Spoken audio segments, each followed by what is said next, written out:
Okay, YouTubers, this is the Angryprepper. So today's video, we're going to talk about the bad feeling that I think most of us are having in regards to what's going on, right? And there's something to be said about these feelings that we've had, that it seems to be getting, the closer we get to whatever is going to happen, the stronger the feeling gets. And I remember, I think last year I said the same thing. Angryprepper did a video a couple weeks ago on it. And it's, guys, it's insane. It's insane that this feeling that we have, that we're getting, is just, there's nothing that you can do to think positively enough to get out of this. I know some people are like, well, if you think positive, we can get out of this. A lot of us are trying. A lot of us try. A lot of us are like, well, maybe this won't happen. Maybe that won't happen. And then yet the opposite happens. What we didn't want to happen happened. We had these mandates. We have these restrictions. These mandates are only going to get worse. Don't know what Adam's going to do here in New York City, but we're seeing it nationwide. We're seeing these mandates break cities apart, destroy cities. We have these new laws coming in to protect certain groups of people so that they don't get abused by the cops. Meanwhile, now crime's skyrocketing in these places. We have Russia and China fucking, joining forces and bullying fucking that side of the world. And in a lot of cases, bullying us, or trying to bully us, rather. Sorry. We have the possibility of another variant or some new disease popping up that they keep warning us about. Some scientists warned us about a new pandemic popping up because of the whole vaccine thing. So now, where do we go from here? Now, with all of this negative news, yes, can one say, spiritually talking now, and I'm not a spiritualist at all, but spiritually talking, can someone say that with all of the negativity that they're putting into our brains, could this be causing the negative responses and the negative actions that we're seeing around the world? It could be. Even if we all sat there and listened to tantrum music or whatever the fuck that is on YouTube, do you think that that positivity can turn into something good? It could. I wouldn't know where to start with that. But nonetheless, it still doesn't negate the fact that the negative feeling is getting stronger. And maybe it is because of all the shit we're seeing on TV. Maybe it's because these fucking people are passing laws, have bills in place right now to fuck us even harder, to make matters even worse, to go after the kids, to free people from jail so that they can keep committing crimes, they can keep criminaling like they've been doing here in New York City. It is as if everything is coming together at a fucked up mix and making problems worse for us law-abiding citizens. Meanwhile, criminals are running around doing what they want to do. The bad people are doing what they want to do. Look at de Blasio, fucking the city up before he leaves. Look at Lightfoot, fucking her shit up before she leaves, if she's even out.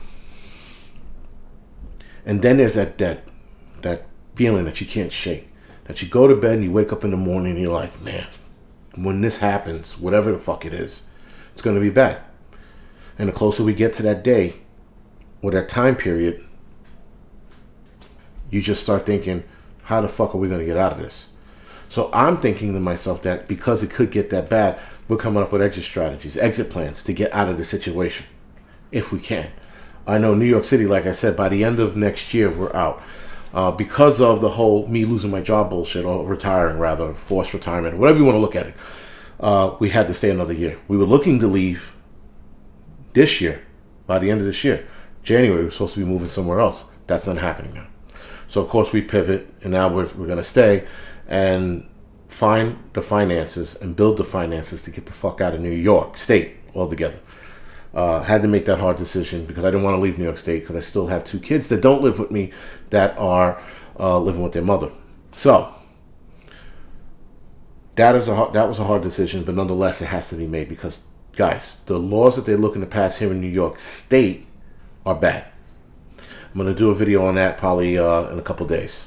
But still doesn't make sense, guys. We have Russia threatening NATO. We have China threatening Thailand. We have politicians threatening American citizens with mandates and restrictions. That means this is getting bad. That if everyone is... And we have politicians in Austria, in Australia, in Spain, Italy, and France threatening their own citizens. As if these people were on the phone together or a Zoom meeting and said, how could we fuck our citizens over? Yes, mandates and restrictions. And let's do it all at the same time. Because they're all reading from the same fucking book. It seems like it anyway. So now what? Where do we go from here? Well, like I said before, starting a new parallel society. Fighting. Not protesting, fighting. Moving out of certain states, starting our own fucking society, guys. It's the only way it's going to work, because this isn't working. This, whatever the doom and gloom is that I've been feeling, can't shake it. Cannot shake it. There's just too many bad things happening. And then you sit here in New York City and you're watching people get killed left and right for no fucking reason. You have mayors who are ignoring people getting killed and worried about stupid bullshit. Like streetcars in the city. Like trolleys and shit. That's what this fucking mayor was worried about. You got kids dying from bullets, but he's worried about fucking getting kids vaccinated. We have all of these mayors in this country, not all, but a lot of mayors in this country wrecking their own city. We have politicians in other countries wrecking their own countries. Something is up. And now a lot of us know what that something is. And I'm hoping more of you wake up to it. Because if you do the research, you'll see it for yourself. Meanwhile, mainstream media is going to keep you angry at Kyle Rittenhouse for self-defense. Right? Put George Floyd on a fucking pedestal. A career criminal. This is what they're keeping you entertained with. Meanwhile, there's some real shit going on out there in the world. And we're worried about fucking bullshit. Because that's what the media does. They keep you scared about the Omicron variant, which is bullshit. And they keep you fucking mad and angry at Kyle Rittenhouse and Chris Cuomo for helping his brother, and Andrew Cuomo for touching a knee or an elbow, whatever the fuck he touched. Not even a titty, but a fucking knee and an elbow. And yet, these people are distracting us while the world is fucking ripping itself apart. Something bad is headed this way. Could it be the stock market? I don't know. Could it be a meteor falling out of the sky? I hope so. Nonetheless, guys, something is headed this way, and we have to be able and willing to pivot when it happens. Alright, guys, so this is the Angry Prepper. Thank you for watching. You can like, subscribe to this channel. You can also follow me on The Angry Truth